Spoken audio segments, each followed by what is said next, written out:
And we're here this morning at John H. Dover Memorial Park, which is a park that's open to the public and is privately owned by YRPA.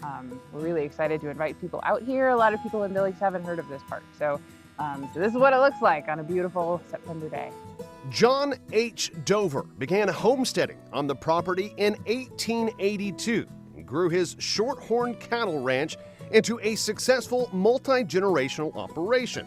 His grandson and heir, Jim Sindelar, began working with the Yellowstone River Parks Association, or YRPA, in the early 1990s with an eye on conservation and public access. The Sindelar family, when they were originally thinking about what this future looked like, and they were thinking about it, 30, 40 years ago, and this whole park is really their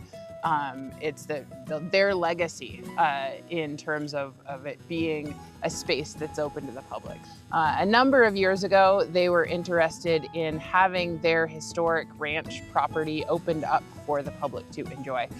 So Jim and Jenny Sindelar worked with a number of different partners and then donated this property, and it's been open to the public for 8 years. YRPA opened the trailhead area of the park back in 2016. The existing public area includes miles of trails, access to the Yellowstone, and a beautiful overlook of river corridor. It also contains the Dover Activity Center, as well as benches, restrooms, and picnic shelters along the trails. The cool thing about the park, though, in the future is that about 2 years ago, YRPA was able to acquire some adjacent property. And while that property is not yet open to the public, it eventually will be, the total park will be about 630 acres. Part of that property includes an adjacent gravel mine area that not only nearly doubled the size of the property in 2021, but also enhanced the quality of life for both local and migrating waterfowl. Knife River is done mining gravel, and they're just almost complete with the remediation process that they're required to do.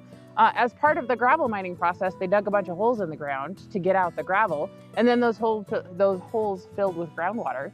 And so now, instead of what would have been a hayfield before, we have a bunch of wetlands, marshland, meadows, really cool water-based habitat that we're just going to leave there. Several state and national entities have identified this portion of our county as significantly important in terms of the preservation, protection, and enhancement of the wild Yellowstone River for both commercial and agricultural enterprises.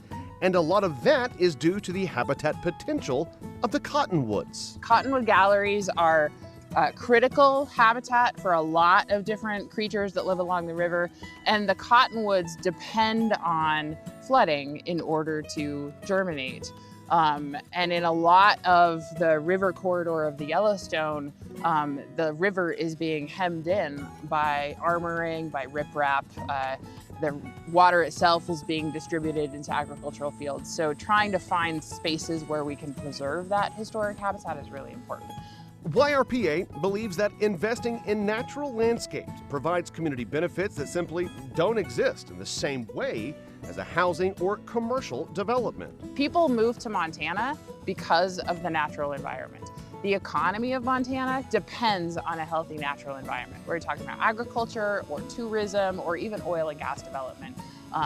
All of those require there to be landscapes like this. And so investing in those landscapes, yeah, they're pretty. I mean, absolutely. And we love the aesthetic value of the landscapes, but really making sure to preserve some places, especially those that are close to urban areas, in a way that doesn't have just development everywhere, is really important for the economy. It's really important for the community health.